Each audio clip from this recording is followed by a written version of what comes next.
Bismillahirrahmanirrahim. Assalamualaikum warahmatullahi wabarakatuh. Pemirsa yang dirahmati Allah, marilah kita simak ceramah dari Ustadz Yosef Latif dengan tema motivasi ibadah. Sebelumnya marilah kita bersolawat terlebih dahulu. Allahumma sholli ala Sayyidina Muhammad wa ala ali Sayyidina Muhammad. Selamat menyaksikan. Ibu bapak, saudara-saudara sekalian, teristimewa alim ulama takmir masjid yang insya Allah dimuliakan dan dirahmati oleh Allah Subhanahu wa Ta'ala. Dalam Al-Quran ada 3 perintah Allah yang sifatnya serangkai. Artinya tidak diterima perintah yang satu apabila perintah rangkaiannya tidak dilaksanakan. Mana itu perintahnya? Yang pertama, atiullaha wa atiur rasul. Taatlah engkau kepada Allah dan taat pula lah engkau kepada Rasulnya. Artinya orang yang taat kepada Allah tapi mengkhianati Rasulullah, taatnya kepada Allah terhapus. Demikian sebaliknya, taat kepada Rasul tapi mengkhianati Allah, taatnya kepada Rasulnya sia-sia. Taat kepada Allah. Taat kepada Allah itu sederhana, Pak. Ringkasan orang taat kepada Allah itu sederhana. Apa itu? Kemampuan melaksanakan perintah Allah dan kesanggupan menghindari larangan Allah. Itu saja. Dalam agama ini sederhana. Taat, hindari larangan Allah, lakukan perintah Allah. Selesai. Dan alhamdulillah Allah memberikan kelonggaran. Soal perintah, laksanakan perintahku kata Allah sesuai kemampuanmu. Saya tidak bisa wudu, Ustaz. Wajibkan kita wudu kalau mau sholat. Tapi Allah kasih keringanan kalau kau tidak bisa kena air. Apa? Tayamum. Saya tidak bisa puasa, Ustaz. Kenapa? Saya sakit, Ustaz. Allah kasih keringanan. Silahkan bayar fidyah. Saya mau haji, Ustaz. Tapi tidak mampu. Itu rukun Islam. Tapi saya tidak mampu. Boleh kau tidak haji. Disesuaikan kemampuan. Tapi kalau larangan. Kalau larangan sifatnya mutlak, tidak bisa ditawar-tawar. Kalau sholat kan tidak bisa berdiri. Duduk. Tidak bisa duduk, Ustaz. Ada bisulku. Baring. Tidak bisa baring, Ustaz. Salat pakai isyarat. Mana namanya salat pakai isyarat? Tinggal matanya, Pak, yang dikasih goyang-goyang. Allahu Akbar. Bismillah.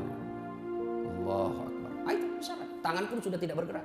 Itu pun tidak mampu, Ustaz. Salat pakai dalam hati. Mulai takbir sampai salam, baca dalam hati. Bayangkan lagi ruku, baca doa ruku. Bayangkan lagi sujud, baca doa sujud. Itu pun tidak mampu. Gampang.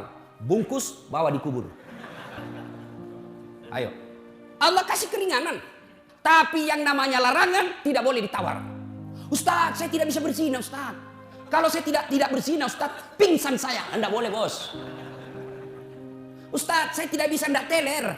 Saya harus mabuk, Ustaz. Kalau saya tidak mabuk, mati saya. Bohong kok. Tidak ada. Larangan tidak boleh tawar-tawar. Tapi perintah boleh ditawar sesuai kemampuan kita. Orang yang taat kepada Allah dan mengkhianati Rasulullah sekarang mulai banyak. Sekarang mulai banyak. Oh, bagus sholatnya. Bagus puasanya. Tapi cintanya kepada Rasulullah mulai lentur. Hanya yang begitu, Pak. Sekarang. Anak muda pelihara jenggot dibilang radikal. Padahal itu sunnah. Kalian juga yang pelihara jenggot, jangan kau hina yang tidak pakai jenggot. Saya dimaki-maki di Facebook. Ini Ustadz Dasat cerita-cerita sunnah. Baru kau tidak pelihara sunnah. Saya bilang, kenapa kau tuduh saya tidak pelihara sunnah?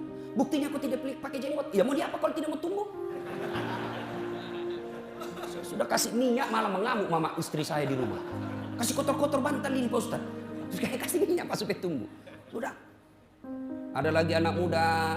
Celananya jingkrang agak tinggi ke atas. Dianggap lagi radikal. Padahal itu sunnah. Kalian juga yang melihat saudara-saudaranya. Kakinya tidak sampai, tidak di atas mata kaki, celananya. Jangan hina, sama-sama. Kita sama-sama puasa, sama-sama sholat, sama-sama haji, sama-sama rukun Islam kita. Jangan saling mengkafirkan. Marah Rasulullah kalau melihat kita seperti itu. Cinta kepada Allah, banyak juga yang mengkhianati Rasulullah. Begitu juga sebaliknya. Taat kepada Rasulullah, tapi mengkhianati Allah. Percayalah, orang yang cinta kepada Allah dan taat kepada Rasulnya, maka hidupnya akan mulia dunia sampai akhirat. Saya mau kasih contoh, Pak. Kurang apa Abu Lahab waktu itu? Abu Jahal waktu itu Pak, tokoh masyarakat di Mekah. Semua orang kenal Abu Jahal. Semua orang segan sama Abu Jahal. Tapi angkuh, pongah, sombong. Dia merasa tokoh masyarakat, punya jabatan, punya segala-galanya. Akhirnya apa? Dia tolak beriman kepada Rasulnya. Apa dia tidak percaya kepada Nabi? Dia percaya kepada Rasul. Dia lihat mukjizat. Cuma apa yang sehingga dia tidak masuk Islam? Karena ada kesombongan dalam hatinya. Siapa lu Muhammad? Anak baru kemarin. Gue senior. Apa? Akhirnya apa? Dia tolak kenabian Rasulullah. Akhirnya apa? Dihinakan oleh Allah. Sampai sekarang ini. Mana buktinya Allah menghinakan itu? Abu Jahal dan Abu Lahab. Sampai detik ini. Tidak ada orang tua satupun yang mau kasih nama anaknya Abu Jahal. Coba. Hina Pak. Tidak ada yang mau kasih nama Abu Jahal. Abu Lahab. Marah dia kalau disebut Abu Lahab Pak. Padahal dia tokoh. Maka bisa jadi ada orang sekarang tokoh. Hebat. Punya pengaruh luar biasa. Tapi kalau kau hina Allah, kau hina Rasulnya. Tunggu hidupmu akan hina dunia sampai akhir. Apa kelebihannya Abu Jahal? Waktu itu, Bilal. Waktu itu. Budak. Budak. Beda budak dengan pembantu Pak. Ini banyak kekeliruan kita. Menyamakan antara pembantu dengan hamba sahaya. Beda. Pembantu ada hak asasinya. Pembantu dilindungi. Pembantu punya hak kepada tuannya. Pembantu digaji tiap bulan. Dia bisa berhenti. Berhenti ya. Kenapa? Cerewet betul istrinya. Curiga terus sama saya. Bagaimana suaminya tidak mirip saya? Istrinya sudah tua, ngomel aja kerjanya. Saya seksi. Sopan berbicara. Mau makan suaminya saya yang ngurus. Mau tidur suaminya saya yang ngurus. Mau mandi suaminya saya yang ngurus. Berhenti dia kerja pembantunya. Berhenti saya kerja. Ngomel aja kerjanya istrinya. Dia punya hak. Hamba sahaya. Budak hak milik. Namanya hak milik. Sama saya punya handphone. Itu hak milik saya. Saya mau banting, saya mau bakar, saya mau lempar, saya mau kasih orang. Terserah. Kenapa? Saya yang punya. Bilal budak hamba sahaya. Sumayyah budak hamba sahaya. Tapi ketika diintimidasi, dipaksa, Bilal, la ilaha illallah, hapus itu dalam keyakinanmu. Bilal, Muhammad Rasulullah, hilangkan dalam keyakinanmu. Saya kasih kau jabatan, saya merdekakan kamu. Bilal katakan, no way. Jabatan saya tidak butuhkan. Uang saya tidak butuhkan. Popularitas saya tidak butuhkan. Yang aku butuhkan kasih sayang Allah. Akhirnya ditindis batu, dihina, dijemur di lapangan terbuka. Tapi Bilal dengan mantap, la ilaha illallah Muhammadar Rasulullah. Coba. Sampai detik ini Allah muliakan Bilal. Padahal fisiknya adalah budak. Badannya adalah budak. Tapi jiwanya merdeka. Allah muliakan Bilal sampai detik ini. Namanya setiap masjid ada dicantumkan Bilal. Hebat. Sumayyah. Budak. Dibujuk oleh Abu Jahal. Dibujuk oleh Abu Lahab. Kata Abu Lahab, oi Sumayyah, sudahlah. Kau lepaskanlah itu imanmu kepada Muhammad. Saya merdekakan kamu. Tapi apa kata Sumayyah? La ilaha illallah Muhammad Rasulullah. Akhirnya apa? Disiksa. Apa siksaannya? Ditangkap satu keluarga. Anaknya, suaminya. Dipendam dalam tanah sampai di leher. Dijemur, tidak dikasih air. Tapi mereka sekeluarga mantap. La ilaha illallah Muhammad Rasulullah. Tidak goyang akidahnya. Besoknya dibangunkan lagi. Disiksa suaminya di depan matanya. Disiksa anaknya di depan suaminya, di anaknya. Abu Jahal dia ambil itu pedang, lalu dipanasi sampai merah, ditancapkan di depan matanya anaknya, dikasih itu besi yang panas. Ibu mana yang tega melihat anaknya seperti itu? Tapi Sumayyah berkata, nak, saya cinta kepadamu. Tidak usah khawatir soal cintaku kepadamu, nak. Tapi cintaku kepadamu tidak boleh mengalahkan cintaku kepada Allah. La ilaha illallah. Mati akal ini Abu Jahal hadapi Sumayyah. Dijanji jabatan, tidak mempan. Dikasih duit, tidak mempan. Dikasih kemerdekaan, tidak mempan. Sumayyah tetap mengatakan, Muhammad Rasulullah. Akhirnya, apa kata Abu Jahal? Sumayyah, saya tahu kenapa kau suka sekali Muhammad. Muhammad kan gagah, keren, cakep. Kau pasti tercinta sama Muhammad toh? Kau pasti tergila-gila sama Muhammad. Marah Sumayyah, dia kumpulkan semua liur yang ada di mulutnya, dia ludahi Abu Jahal. Puh! Mukamu tidak lebih mulia daripada kotoran unta. Masya Allah. Jengkel Abu Jahal, tokoh masyarakat yang dimuliakan waktu itu, dihina oleh budaknya. Lalu dia ambil itu tombak, dia tancapkan di perutnya Sumayyah. Wafat dengan kalimat La ilaha illallah Muhammadar Rasulullah. Esoknya suaminya menyusul. Tapi Allah janjikan orang seperti ini kemudian dunia sampai akhirat. Orang yang cinta kepada Allah dan Rasulnya, hidupnya tidak akan sengsara, hidupnya tidak akan hina. Wah, ada itu Ustaz, cinta kepada Allah, cinta kepada Rasul, kok masih hina? Bisa jadi cintanya kepada jabatan lebih mulia daripada cintanya kepada Allah dan Rasul. Ini yang pertama. Yang kedua, perintah serangka yang kedua. Aqimis salat wa atus zakat. Dirikan sholat, tunaikan zakat. Saya yakin ini bapak-bapak semua rajin sholat. Saya yakin. Tapi entahlah 20 tahun yang lalu. Kan banyak orang Pak nanti pensiun baru rajin ke masjid. Iya Pak. Nanti pensiun baru mau teriak-teriak Allahu Akbar. Mana kamu dulu? Setelah muka sakaratil maut baru Pak. Tapi masih bagus lah. Masih ada usia-usia. Masih mau menghadap kepada Allah. Masih lebih baik. Dirikan sholat.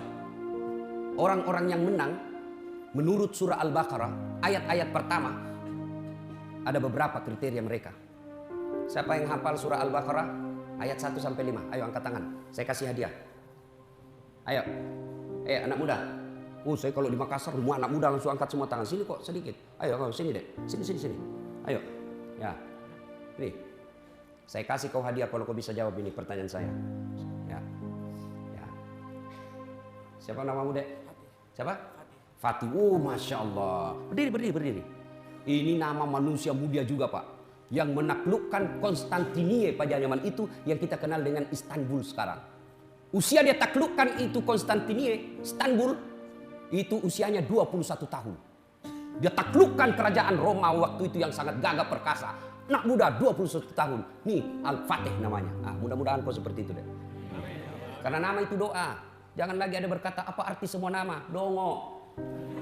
Bayangkan kalau tidak ada namamu semua, bagaimana kau kampanye? Pilih saya. Siapa saya? Anu. Siapa? Anu. Dari nama saya bisa tahu agamanya orang. Coba sebut namanya Pak. Abdul Latif 90% Muslim. Bertus Mactus non Muslim. Dari nama juga saya bisa tahu sukunya orang. Coba.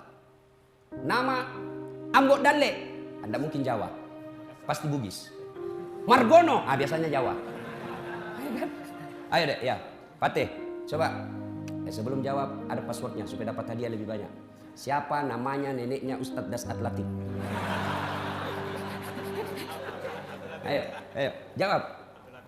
Ini rumus. Jadi pemuda Islam ditanya jawab soal salah atau tidak urusan belakang. Jangan diam. Siapa namanya kakeknya Ustadz Dasat Latif? Abdurrahman. Orang tak belum tentu dia tahu. Sembarang aja kau jawab. Ini juga belum tentu dia tahu. Ayo, jawab yang tadi surah ayat pertama dari Al-Baqarah 1 sampai 5. Ya, 5 ayat pertama.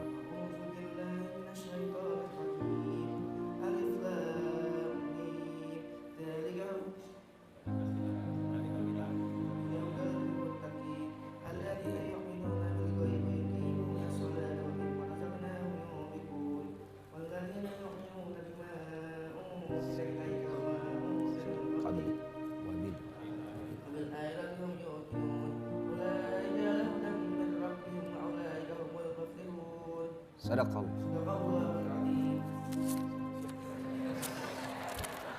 Dia. Masya Allah. Beda itu uang Ustadz dengan uang Kapolres. Beda rasanya bos. Ya. Alhamdulillah. Ibu bapak saudara-saudara sekalian. Ayat tadi menginformasikan orang-orang yang menang itu, orang-orang yang bertakwa itulah orang pemenang. Kan kita orang kalau puasa, apa tujuan orang puasa? Bertakwa. Dan salah satu orang bertakwa itu menurut Quran tadi, ciri-cirinya orang mereka kemenangan, mereka mendirikan sholat. Kok bisa menang? Orang-orang yang mendirikan sholat dengan baik. Di dunia kau lepas dari hinaan maupun pidana. Di akhirat lebih-lebih. Kok bisa? Kan agama mengajarkan dalam Quran. Inna sholata tanha anil fahsya wal munkar. Sesungguhnya orang yang sholat itu menghindari dia perbuatan dari keji dan mungkar. Jadi di dunia orang yang baik sholatnya, insya Allah terhindar dari perbuatan pidana. Ayo lihat ajaran-ajaran sholat. Apa? Luar biasa itu kesimpulan semua dalam ajaran sholat. Mulai dari takbir, Allahu Akbar. Kita besarkan Allah. Artinya apa? Orang yang baik sholatnya tidak akan membesarkan jabatan. Orang yang baik sholatnya tidak akan membesarkan kekayaan. Orang yang baik sholatnya tidak akan membesarkan popularitas. Tapi apa yang dibesarkan? Allahu Akbar. Jadi kalau orang baik sholatnya itu Pak, tidak pernah cemas soal dunia. Tidak pernah galau soal dunia. Kenapa? Yang dia besarkan Allah Subhanahu wa Ta'ala. Tiba-tiba dimutasi, dia tidak pernah cemas. Itu. Coba lihat lagi ajaran sholat. Mana sah sholatnya orang yang tidak wudhu? Syarat sahnya sholat, satu diantaranya bersih dari najis dan hadas. Artinya orang yang mengamalkan sholat dalam kehidupan sehari-hari, hidupnya akan bersih. Maka saya heran kalau ada orang rajin sholat tapi hidupnya jorok. Saya heran kalau ada orang sholat tapi hidupnya tidak bersih. Maka orang yang baik sholatnya, insya Allah hidupnya bersih. Coba, saya tanya lagi adik-adik, sah tidak orang sholat kalau tidak tutup aurat? Sah tidak sholatnya orang tidak tutup auratnya? Tidak mungkin. Artinya apa? Orang yang baik sholatnya, auratnya dia tutup. Apa itu aurat? Rasa malu.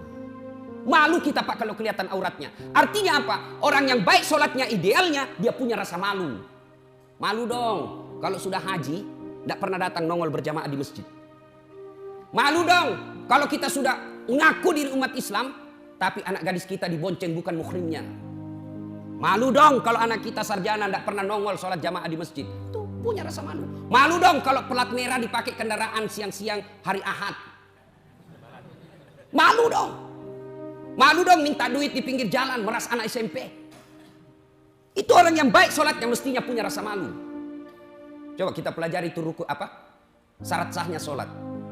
Ada lagi syarat sahnya sholat, menghadap kiblat. Berarti orang yang baik sholatnya, apa hikmahnya menghadap kiblat? Fokus. Bekerja dia fokus. Tidak kesana kemari dia pikir sembarang. Orang yang baik sholatnya mestinya bekerjanya fokus. Jadi fokus ini orang modern bilang profesional. Orang yang baik sholatnya mestinya menghadap kiblat juga salah satu hikmahnya. Kalian ukhuwamu, tinggikan persaudaraanmu. Ini di masjid coba lihat persaudaraan Pak. Orang yang rajin sholatnya insya Allah persatuannya kuat. Mulai saja dari takbir kita diajarkan. Mulai dari bacaan sholat kan sama semua. Orang Sunda, orang Bugis, orang Padang. Semua sama bacaannya Pak. Tidak mentang-mentang kita ini Bhinneka Tunggal Ika. Sholat pakai bahasa masing-masing. Bayangkan bagaimana kacaunya sholat subuh di Tebet ini kalau sholat pakai bahasa masing-masing. Yang jadi imam keturunan Arab. Dia takbir pakai bahasa Arab. Allahu Akbar. Makmum datang Pak Ian Harlan. Orang Sunda. Dia pakai bahasa Sundanya. Takbir pula. Saya tidak tahu apa bahasa Sundanya takbir. Hah? Nah, kalau orang Padang, dia takbir pakai bahasa Padang. Allah nan gadang. Oh datang orang Bugis, kampung saya. Dia takbir pakai bahasa Bugis. Pungallahu ta'ala malopo. Datang orang Kutai, takbir juga dengan pakai bahasanya. Allah pore benih. Terakhir anak gaul dari Jakarta. Allah gede banget gitu loh. Nah, coba itu. Makanya semestinya orang yang baik sholatnya itu, ukhuwah persaudaraan Islamnya kuat. Dia tidak perhatikan apa manhajnya dalam dakwah. Dia tidak perhatikan apa ormasnya. Yang penting la ilaha illallah Muhammad Rasulullah. Kau saudara saya. Itu orang yang baik sholatnya. Alhamdulillah Pak. Saya lihat bapak-bapak ini rumah rajin sholat. Kalau bapak tidak ada sholat, tidak ada guna semua itu. Ada orang takut betul sama manusia, tapi tidak takut kepada Allah. Saya tanya ini, ibu-ibu, siapa yang punya dunia? Siapa? Allah. Kita cari nafkah dari pagi sampai malam, itu untuk dunia, ya kan? Bapak kerja itu kan untuk supaya Ustaz, supaya bisa beli kendaraan, supaya punya beli rumah, kendaraan, TV, handphone, itu dunia. Siapa yang punya dunia? Allah. Artinya apa? Mustahil dunia dalam genggaman kalau yang punya dunia Bapak jauhi. Mustahil. Misal, saya mau pergi Kalimantan Timur, Balikpapan.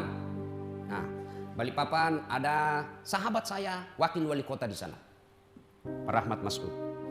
Pak Rahmat, saya ada di Balikpapan. Kenapa Ustaz? Saya mau pergi ceramah ini keliling-keliling cari keluarga, tapi tidak ada saya punya mobil. Tenang Ustaz, mobil tidak ada masalah. Tunggu, saya lagi di Jakarta Ustaz, tapi tenang. Saya telepon ajudan. Ajudan, siapa? Itu ada Ustaz Dasat di bandara. Siap, perintah. Kau bawakan mobil, jangan lupa isi bensin full, bawa juga pembeli pulsa. Datang ajudan, siap Ustadz, perintah. Ini ada kunci mobil, silakan Pak Ustadz pakai selama di Balikpapan, lengkap dengan pembeli pulsa. Selesai masalah saya soal mobil, kenapa? Saya akrab sama yang punya mobil. Sebaliknya, ada anak dari Tebet, tidak pernah ketemu Pak Rahmat, tidak kenalan, tidak pernah dilihat mukanya, dia telepon, "Tabe Pak Wawali, saya ada di Balikpapan, tolong pinjam mobilnya." Siapa dia telepon Pak Rahmat? Siapa?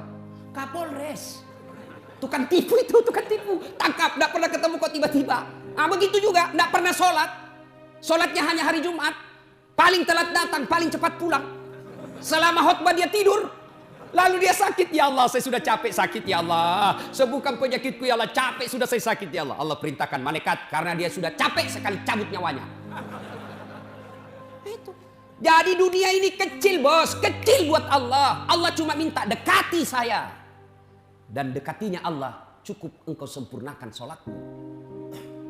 Bapak mau ketemu gubernur, mau ketemu presiden, tidak gampang. Protokolernya, ketemu dengan ajudan, ngatur jadwal, sudah tiba waktunya, belum tentu bisa ketemu. Tiba-tiba urusan mendadak, pergi kepala daerah. Coba, ngantri Pak, datang. Sudahlah, Bapak coba punya kebutuhan. Ada keperluan dengan pejabat.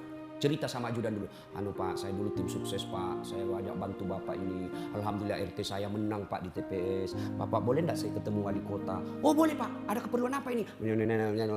Oh begini, saya enggak bisa jelaskan sama Pak Wali. Silahkan Bapak buat proposal. Datang lagi minggu depan Pak ya? Oke, jadi proposal. Datang minggu depan. Dia bilang Pak ajudan, baik Pak, saya akan serahkan dulu ke stafnya Bapak. Bapak datang minggu depan. Datang lagi minggu depan. Apa kata ajudan? Baru dibaca sama staf ahli Pak. Silahkan datang minggu depan Pak. Datang lagi minggu depan. Kata, saya dapat informasi staf ahli baru mau dibaca sama Pak Wali Kota atau Pak Gubernur. Bapak datang lagi minggu depannya. Datang lagi minggu depan. Sudah 4 minggu itu. Datang lagi. Kata Pak Wali baru dibaca Pak. Akan dibentuk tim untuk mempelajari proposalnya Bapak. Silahkan Bapak datang lagi minggu depan. Datang lagi minggu depan. Kata, ya Pak Wali sudah baca Pak. Insya Allah beliau mau ketemu sama Bapak. Tapi mungkin 3 minggu yang akan datang. Sudah tambah banyak waktu habis. Datang 3 minggu yang akan datang. Janjian jam 8, jam 3 sore baru bisa ditemui. Kenapa? Ngantri penemu Pak. Begitu tiba jamnya kita ketemu basa-basi sedikit. Pak Wali akhirnya berkata, oh ini saya sudah baca Pak proposalnya. Mohon maaf Pak. Tidak ada alokasi dana untuk ini Pak. Kalau saya bantu Bapak saya ditangkap KPK. Hancur habis waktu 2 bulan. Sia-sia tidak ada guna. Susahnya ketemu dengan pejabat. Allah, Bapak mau ketemu tengah malam pun boleh. Bangun sholat tahajud. Baru bangun tidak bisa tidur malah Ustaz. Allah panggil kita dalam subuh. Yuk lapor masalahmu dalam sujud subuh. Tengah hari habis kita dagang, tidak laku-laku dagang. Lapor kalian di tengah hari. Allah nunggu kau sholat duhur. Sore pun masih sepi dagangan. Ayo lapor dalam sholat asarmu. Selesai kita dagang, pulang ke rumah maghrib. Lapor. Mau tidur pun silahkan lapor sebelum dalam isya. 24 jam Allah boleh ditemui. Itulah sholat 5 waktu. Jadi kalau adik-adik sekalian mau sukses, tidak usah cari muka sama manusia. Capek cari muka sama manusia. Siap Pak, siap Pak. Siap, biar salah siap juga. Capek sama manusia Pak. Tapi ketemu dengan Allah, nikmat. Pun kalau ada yang kau minta, belum dikabulkan Allah. Ada beberapa hal. Satu diantaranya bisa jadi sholatmu main-main. Allahu Akbar. Tidak ikhlas Pak. Takbirnya aja saya kayak orang tidak makan. Allah. Balik ya Allah. Iya. Rakaat kedua dia cari duitnya. Tadi 100.000. Beli pulsa 50.000. Bensin 20.000. Mana yang 30 ya?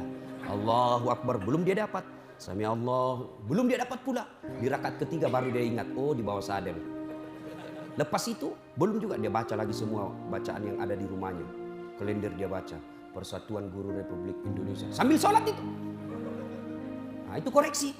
Sudah bagus sholat saya Ustaz. Selesai sunnah. Kok yang dikasih tidak dikabulkan Allah? Percayalah apa yang Bapak minta tidak baik buat Bapak. Ya Allah berikan saya. Mudah-mudahan saya bisa terpilih anggota DPR. Tidak terpilih. Yakin bukan di situ yang terbaik. Allah memberikan bukan yang kita mau tapi apa yang kita butuhkan. Tamat SMA Pak. 3 kali saya daftar fakultas kedokteran. Saya ikut bimbingan tes. Saya sholat tahajud 40 malam berturut-turut. Saya nasar puasa. Ibu bapak saya doakan. Di sekolah saya termasuk orang juara. Begitu keluar pengumuman, tidak ada nama saya. Saya protes kepada Allah. Ya Allah, kenapa kau tidak kasih lulus saya jadi dokter? Kau tidak rugi jadi Tuhan kalau saya jadi dokter? Teman saya lulus, padahal tidak pernah dia kalah nilai saya. Saya rasanya tidak adil ini Tuhan. Saya cuma mau jadi dokter. Supaya saya bisa pakai ilmu saya untuk dakwah ngajak orang untuk jadi orang baik ketika kita sambil ngobatin, kita nasihati. Ternyata tidak lulus. Saya tahu hikmahnya Pak. Saya karena lulus di sospol, sosial politik, ilmu komunikasi. Saya pulang kuliah waktu itu terjadi tabrakan di jalan Perintis Kemerdekaan Makassar. Terjadi tabrakan. Saya tolong dia. Dia yang tabrakan, saya yang pingsan. Ternyata saya tidak bisa lihat darah Pak. Sampai detik ini. Seolah-olah Allah ingin berkata, Dasaat, bagaimana kau mau jadi dokter? Kau tidak bisa lihat darah cilaka.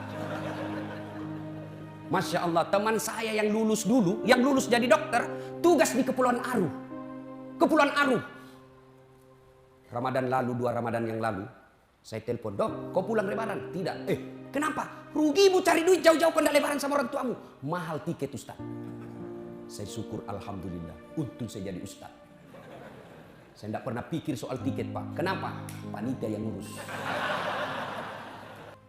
Nah ibu bapak saudara-saudara sekalian. Kesimpulan lagi yang kedua tadi ya. Pelihara sholat. Sholatmu perbaiki.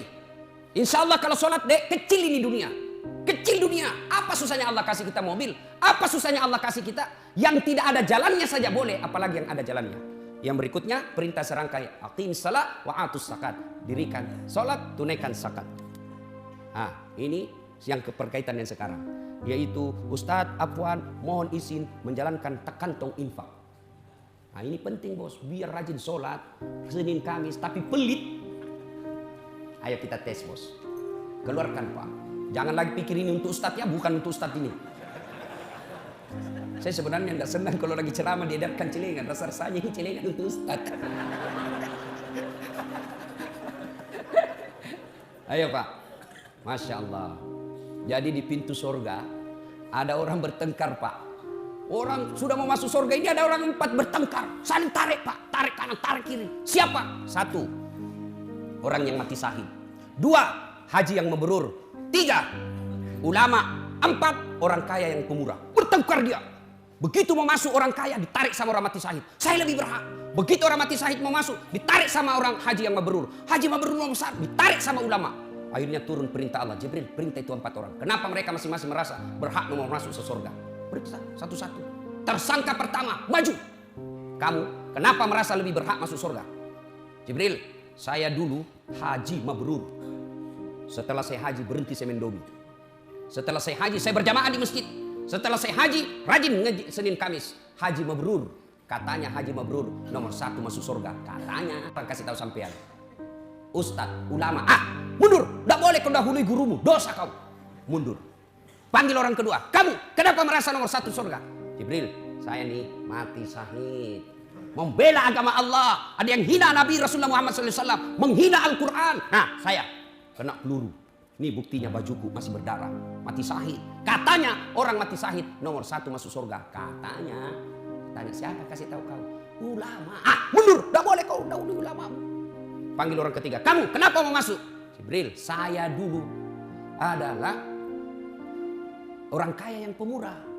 Katanya orang kaya yang pemurah nomor 1 masuk surga. Ada edar celengan di masjid Tebet, saya isi.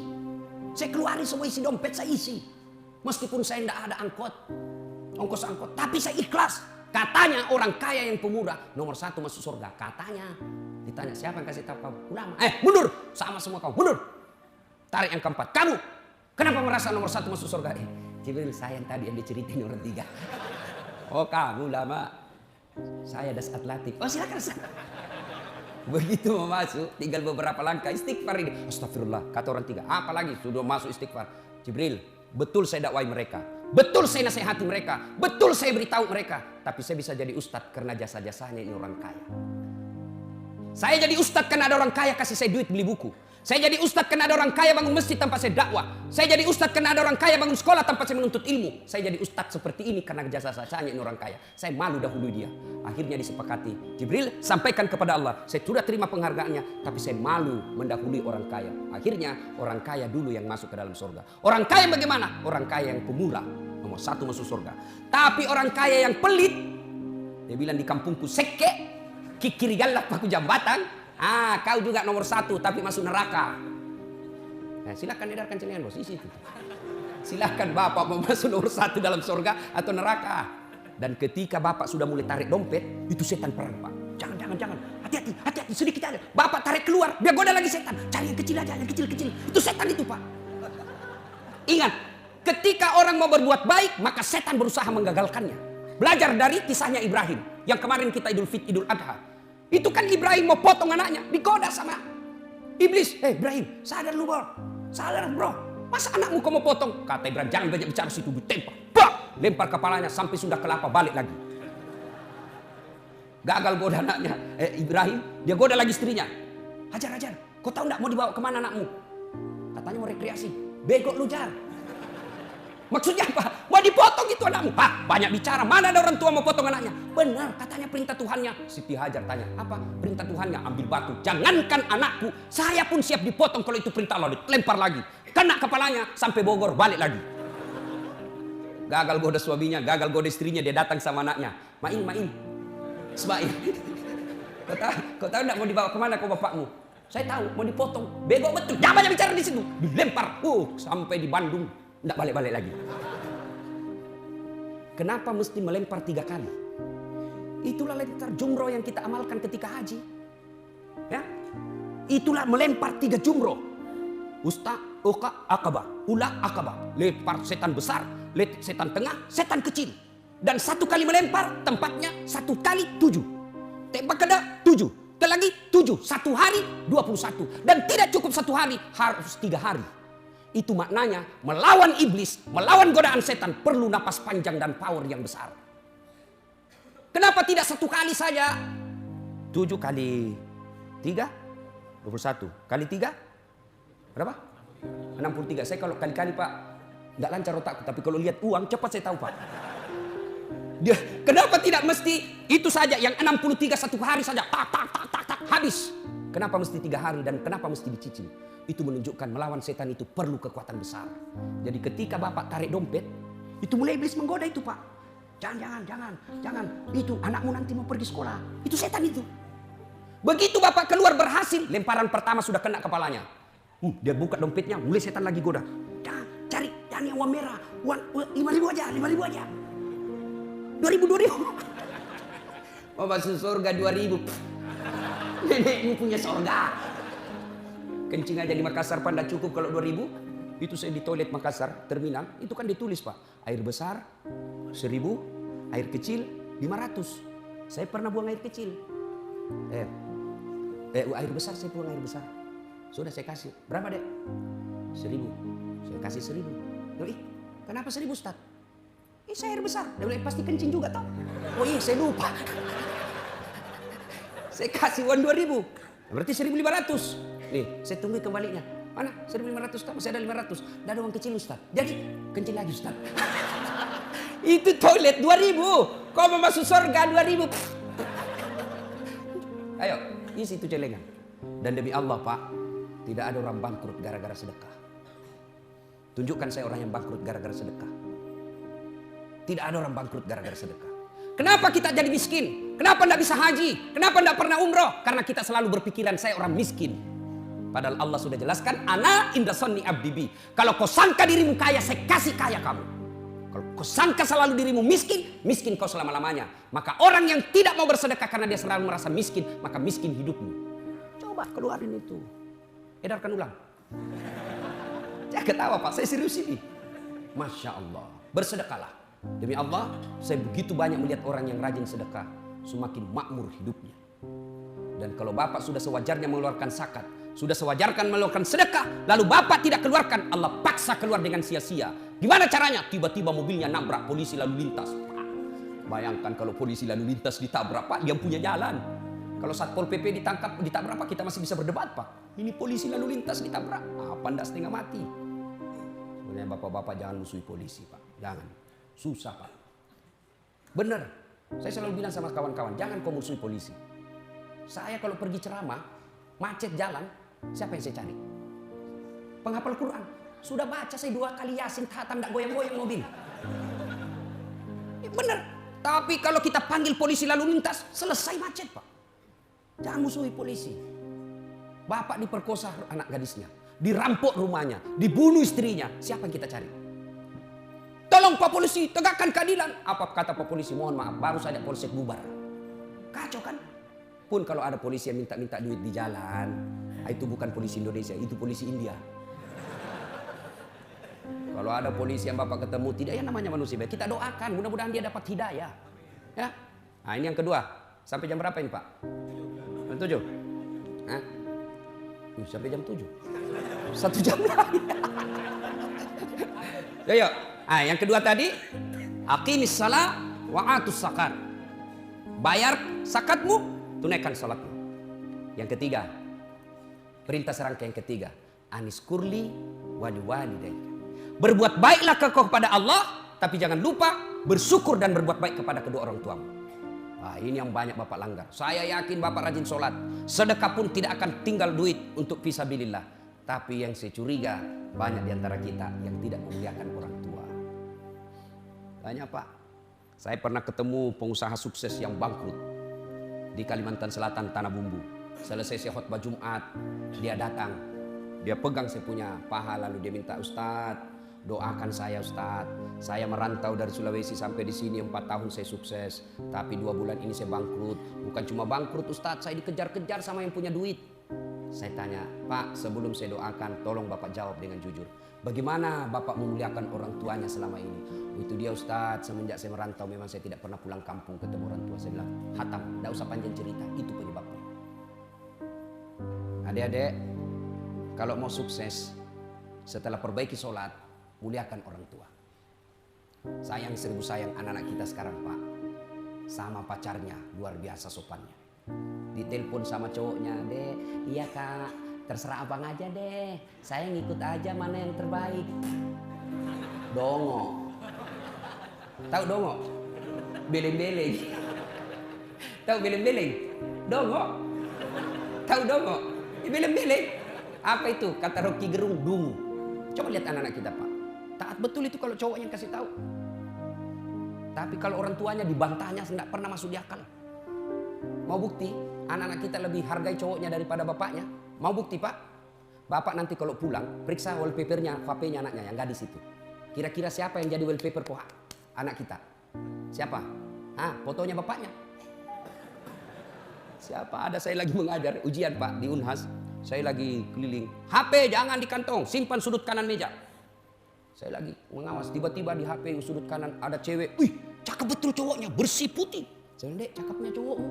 Saya lihat-lihat, enggak imbang rasanya ini. Langsung dia bilang, bukan cowokku itu Ustaz. Oh, siapa ini?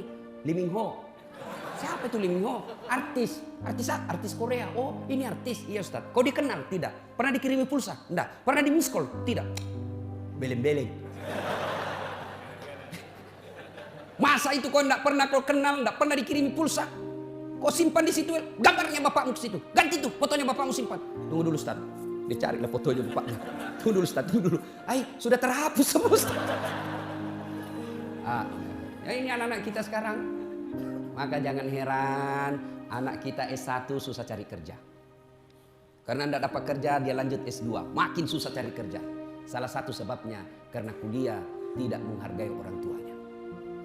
Tidakkah kita sudah belajar dalam agama kita, ridallah fi ridal walidain, suktillah fi suktil walidain. Suatu kali Nabi di Makkah lagi tawaf pakai ihram. Tiba-tiba ada anak muda di depan Nabi tawaf juga. Dilihatnya Nabi, wih, melepuh pundaknya, Pak. Seperti orang yang baru kena bara api. Diikuti oleh Nabi. Selesai tawaf dipanggil, anak muda, sini dulu anak muda. Kenapa pundakmu, nak? Saya ini orang Madinah. Ibu saya sakit. Ibu saya ini mau sekali menunaikan ibadah haji. Tidak ada budak saya. Tidak ada duit saya bayar onta. Saya pikul ibu saya. Dari Madinah ke Mekah. Jalan kaki kurang lebih 500 km. Melewati padang pasir. Kalau Bapak dari Jakarta ke Bogor, itu kan masih enak, Pak. Masih pohon-pohon, bisa tempat singgah.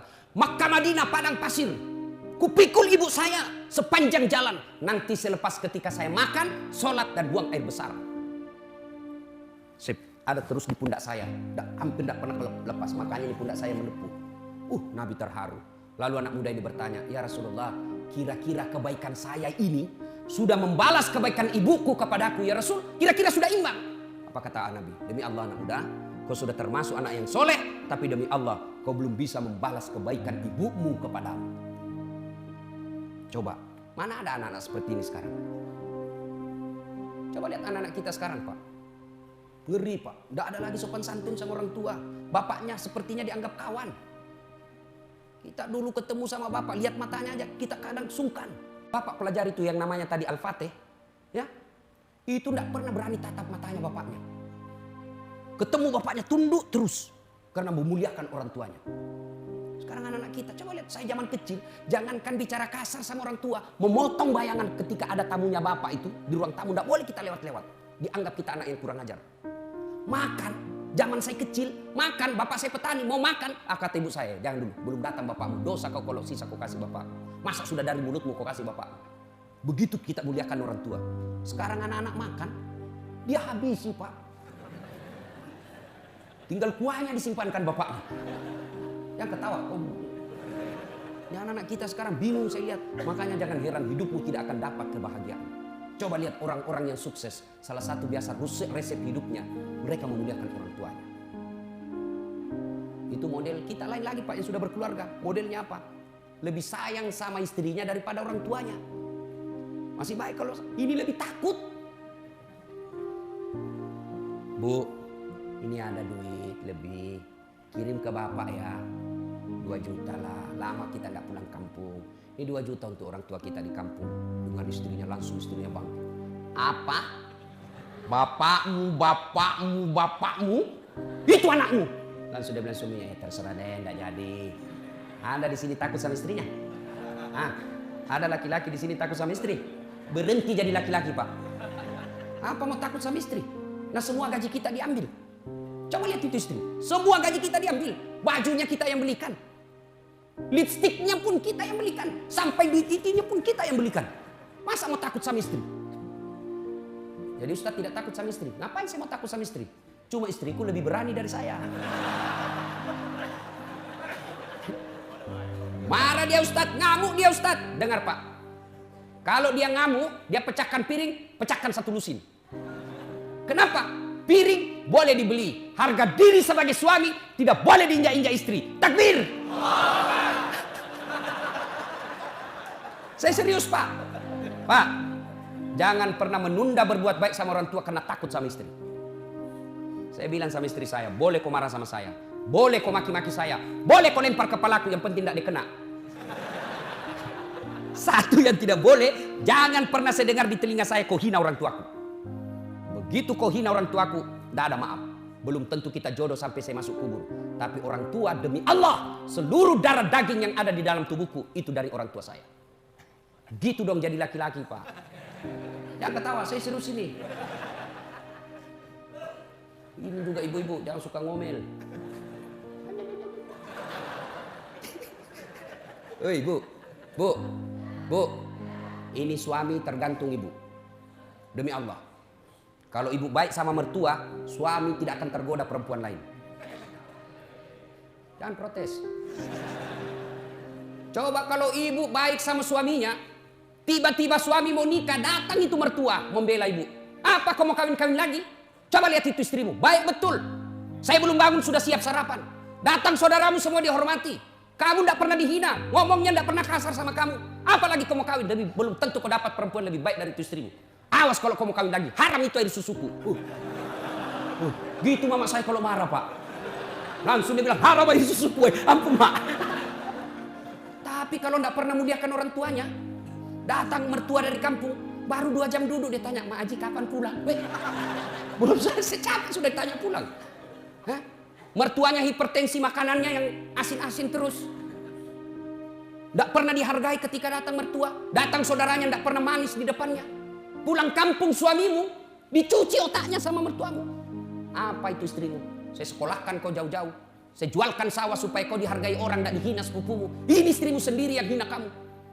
Datang sepupumu, tidak pernah dihormati. Saya datang di rumahmu, tidak pernah enak-enak mukanya. Apa itu istrimu, model apa itu? Sudah, kawin lagi. Saya carikan kamu sepupumu. Mau ibu?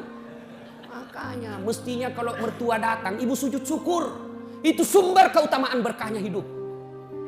Ya Allah, alhamdulillah kau kirim orang tua ini. Gara-gara inilah orang tua saya punya suami. Andai saja tidak ada orang tua punya anak, mungkin sampai sekarang saya masih jadi gasturi, garis tua Republik Indonesia. Lu bersyukur.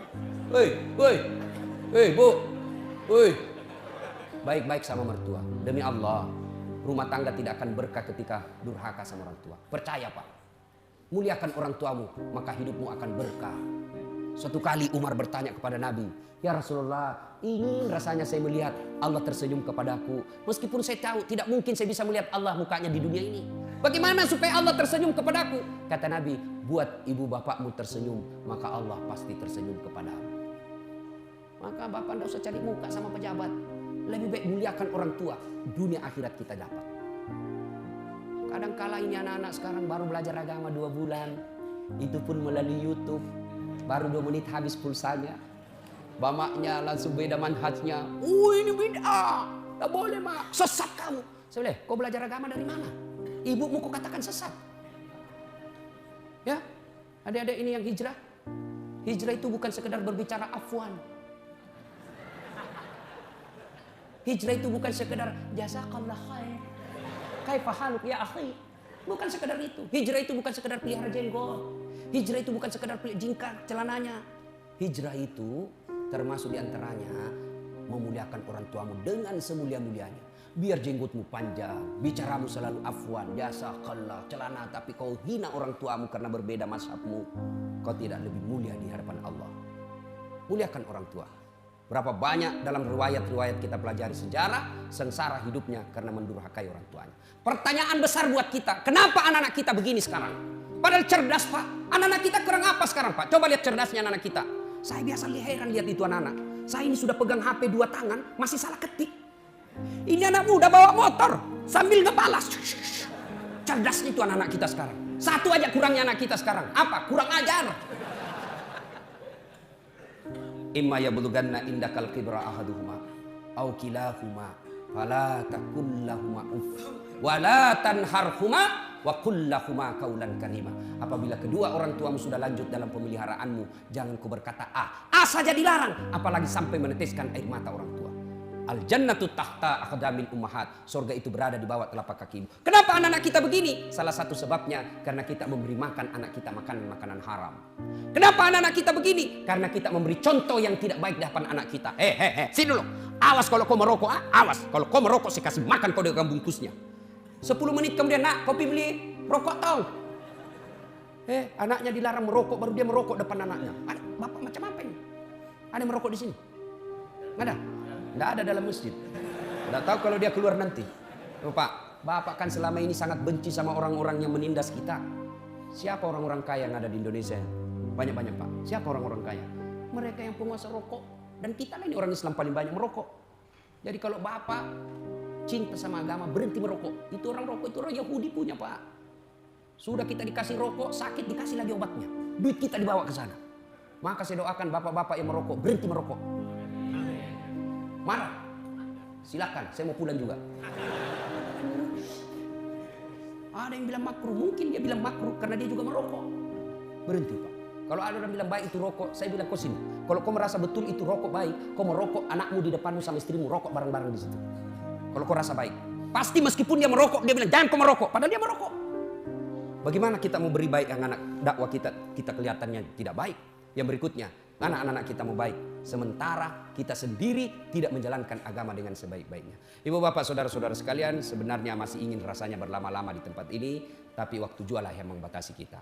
Akhirnya kita mengulang, ada 3 perintah Allah yang serangkai, yang artinya harus kita jalankan bersamaan. Apabila satunya kita tidak jalankan, maka yang kita laksanakan akan sia-sia. Apa itu? Yang pertama, ati'ullah wa ati'ur rasul. Taat kepada Allah, taat pula kepada Rasulmu. Yang kedua, aqimis salat wa atus zakat. Dirikan salat, bayar zakatmu. Dan yang kelima, bersyukur engkau kepada Allah, tapi jangan lupa memuliakan orang tuamu. Apabila hal ini kita akan sudah lakukan, insya Allah maka kejayaan kita akan dapat bukan cuma kejayaan di dunia, tapi